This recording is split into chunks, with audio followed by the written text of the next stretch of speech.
Welcome friends, स्वागत है आप सभी का हमारे चैनल पर। दोस्तों, सेंट्रल पोल्यूशन कंट्रोल बोर्ड में जो वैकेंसी निकली है उसके बारे में बता देता हूँ कि इसकी जो डेट है, पहले तो आप डेट नोट कर लीजिए कि 6 मार्च से 31 मार्च तक आप फॉर्म ऑनलाइन जो है फिलअप कर सकते हैं।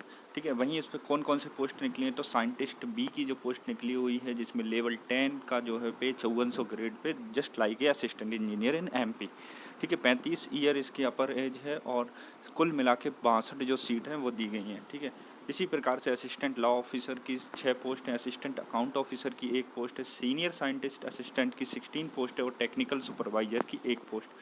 वहीं असिस्टेंट की 3 पोस्ट हैं, अकाउंट असिस्टेंट की 2 पोस्ट हैं, जूनियर टेक्नीशियन की 3 पोस्ट हैं, सीनियर लेबोरेटरी असिस्टेंट की 15, अपर डिवीजनल क्लर्क की 16 है, डाटा एंट्री ऑपरेटर ग्रेड 2 की 3 पोस्ट है, जूनियर लेबोरेटरी असिस्टेंट की 15 और लोअर डिवीजनल क्लर्क की 5। फील्ड अटेंडेंट की बात कर लेते हैं तो 8 पोस्ट हैं और मल्टीटास्किंग स्टाफ की 7 पोस्ट हैं। इसमें क्या क्या एलिजिबिलिटी है, 10 से लेकर 12वीं और सिविल इंजीनियर, लॉ, ये सब मैं आपको बता देता हूँ इनकी एलिजिबिलिटी। पहले तो बात कर लेते हैं कुछ जो वैकेंसियाँ हैं, जैसे 62 वैकेंसियाँ, उसमें से 3 पोस्ट जो हैं पर्सन विद डिसेबिलिटी के लिए रिजर्व की गई हैं। ठीक है, वो उसी कैटेगरी में होते हैं जिस कैटेगरी में वो फॉल करते हैं, उन्हीं की सीटों में से माइनस हो जाती हैं। ठीक है, ये जनरल रूल होते हैं।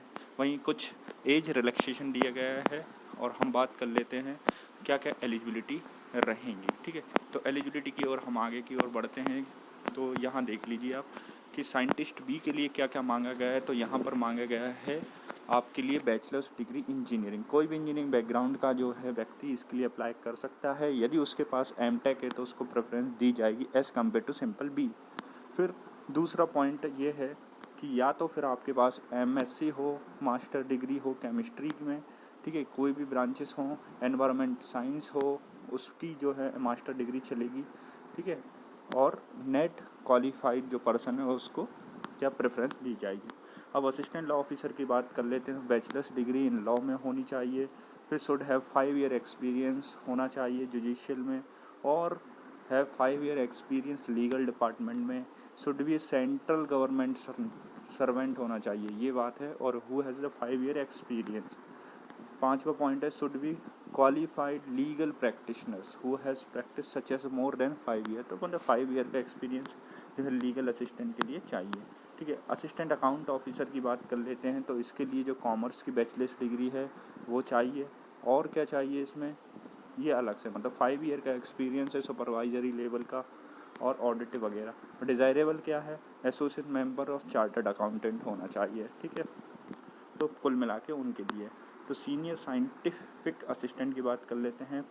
मास्टर्स डिग्री होनी चाहिए, यानी एमएससी होनी चाहिए, और इसके अलावा 2 है ना, ये होनी चाहिए, या तो फिर 2 साल का एक्सपीरियंस इन रिलेवेंट फील्ड और करके।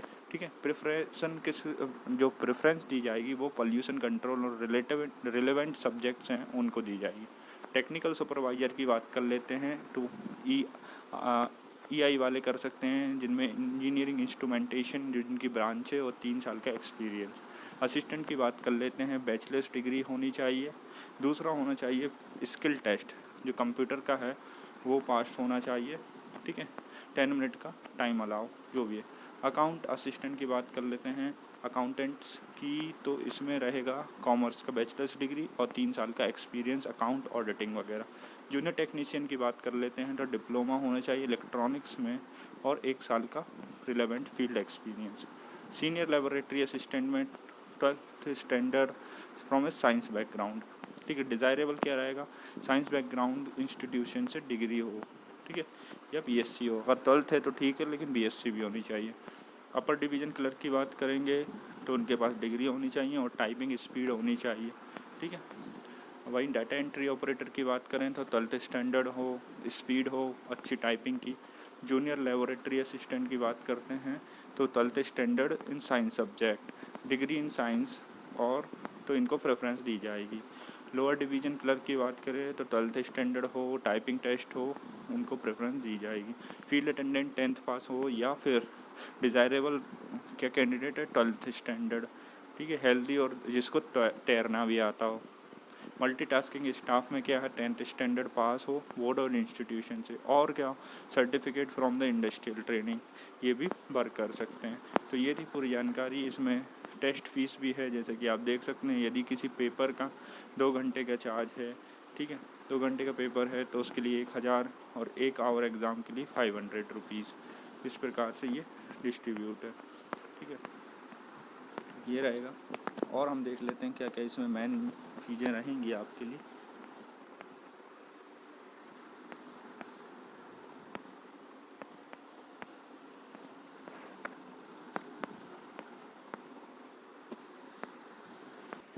तो दोस्तों, जैसा कि इसमें मेंशन किया गया है, यहाँ पर आपकी फ़ीस वगैरह मैंने आपको बता दी थी। फिर क्या होगा, आपकी जो एजुकेशन क्वालिफ़िकेशन एक्सपीरियंस के बेसिस पर आपको बुलाया जाएगा। फिर क्या होगा, आपका एक टेस्ट लिया जाएगा, ठीक है। टेस्ट किस प्रकार से हो सकते हैं, जैसे कि इसमें मेंशन किए गए हैं टेस्ट, आपका ट्रेड टेस्ट वगैरह हो सकते हैं, और इसके लिए कोई भी TADA नहीं लिया जाएगा। तो लिखा हुआ है स्किल टेस्ट, रिटन टेस्ट होगा, स्किल टेस्ट, ट्रेड टेस्ट और इंटरव्यू, ठीक है। इसके बेसिस पर आपको बुलाया जाएगा, उसके बेसिस पर आपका फ़ाइनल जो है सिलेक्शन माना जाएगा, ठीक है।